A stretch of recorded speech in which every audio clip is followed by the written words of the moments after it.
অসম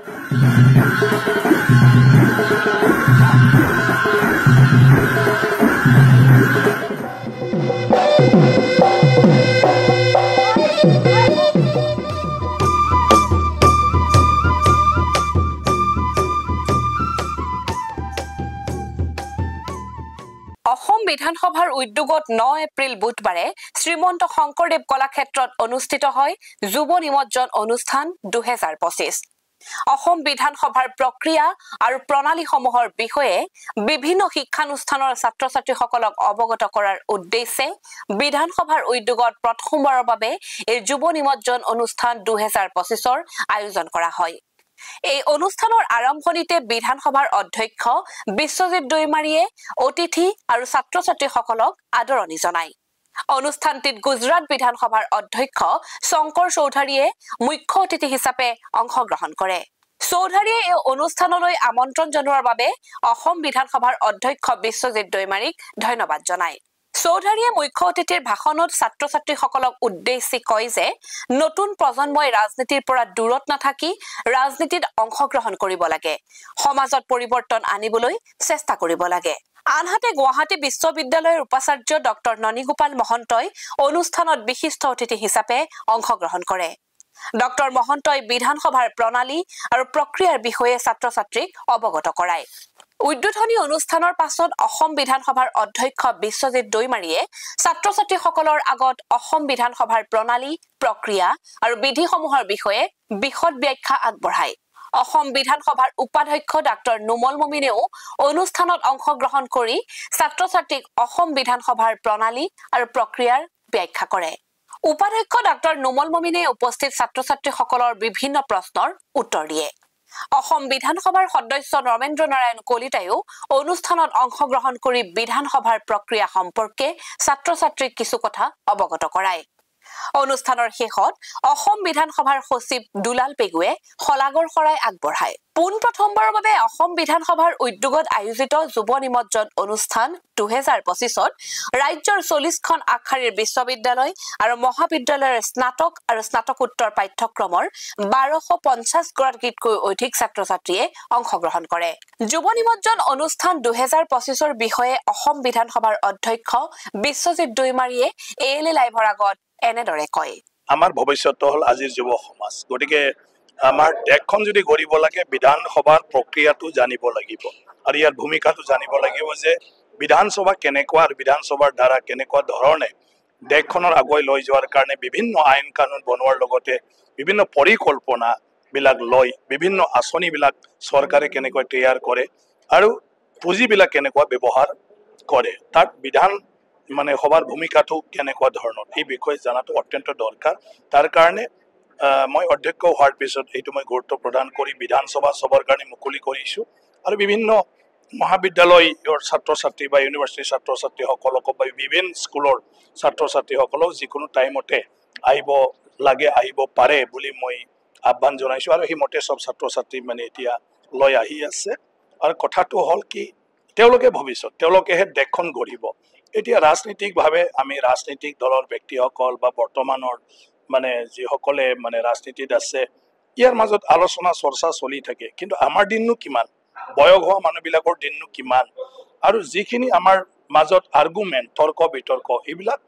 কেতিয়াবা মানে যুৱ চামক মানে কি কয় ৰাজনীতিটো বেয়া এনেকুৱা ধৰণৰ ভাৱ মানে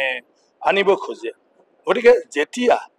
বিষয়বস্তুৰ ওপৰত জ্ঞান থাকিব নলেজ থাকিব তেতিয়াহে তেওঁলোকেও তাতে সোমাবলৈ ইচ্ছা কৰিব গতিকে এজন আমাৰ নাগৰিকে ছাত্ৰ জীৱনৰ পৰা এটা কথা ভাবিব লাগিব যে মই ভৱিষ্যতৰ দেশখনক মানে কি কয় আগুৱাই যোৱাৰ ক্ষেত্ৰত সহায় কৰিম বা কিবা এটা মই উদ্যোগ ল'ম কাম কৰিম কিন্তু সেইটো যদি প্ৰেক্টিকেলত হ'ব লাগে তেতিয়াহ'লে তেওঁ জানিব লাগিব চিষ্টেমটো গতিকে সফটৱেৰ বিধায়িনী চিষ্টেমৰ জৰিয়তে হ'ব আৰু সেইটোৰ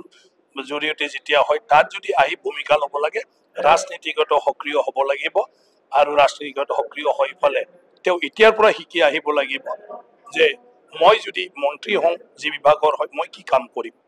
মই যদি মুখ্যমন্ত্ৰী হওঁ তেতিয়াহ'লে মই কি ধৰণৰ পৰিচালনা কৰিম আৰু তাত যিবিলাক সুযোগ সুবিধা আছে সেইটো মই কেনেকুৱা ব্যৱহাৰ কৰিম এই কথাটো ছাত্ৰ জীৱনৰ পৰাই ভাবিব পাৰিলে যেতিয়া ৰাজনীতিকভাৱে তেওঁ কেতিয়াবা প্ৰতিনিধি হৈ আহিব পাৰিব তেতিয়া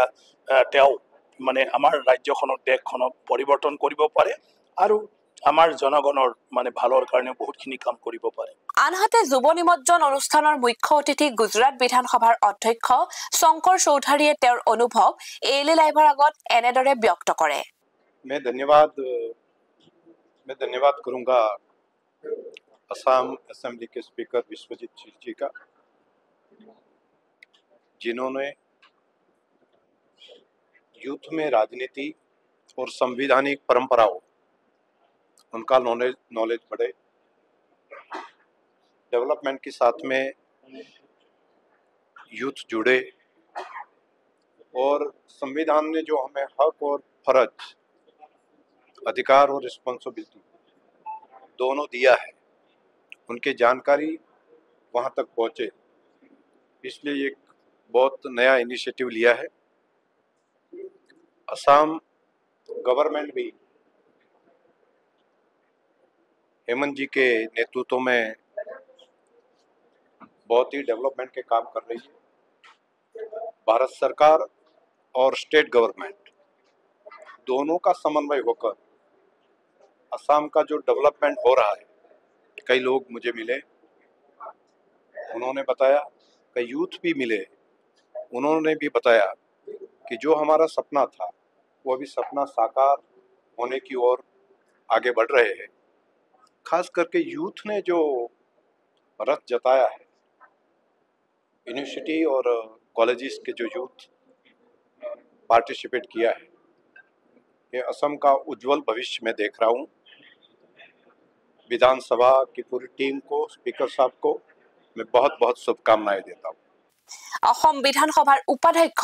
ডাক্তৰ নুমল মমিনে যুৱ নিমজ্জন অনুষ্ঠানৰ সম্পৰ্কে এএলএ লাইভৰ আগত এইদৰে কয়। যেটো এনথুচিয়াজম ষ্টুডেণ্ট কমিউনিটিৰ পৰা পাইছোঁ আৰু ফাৰ্ষ্ট টাইম অসম বিধানসভাৰ এইটো ষ্টুডেণ্ট ইমাৰ্চন প্ৰগ্ৰাম অনুষ্ঠিত কৰা হৈছে আৰু ইয়াৰ জৰিয়তে আমাৰ পাৰ্লিয়ামেণ্টাৰী ছিষ্টেমৰ লগত কিছু হ'লেও আমি ছাত্ৰ সমাজক চিনাকি কৰি দিব পাৰিম আৰু ইয়াৰ দ্বাৰা যি আমাৰ সংসদীয় প্ৰণালী, এই ব্যৱস্থাৰ ওপৰত তেখেতসকলৰ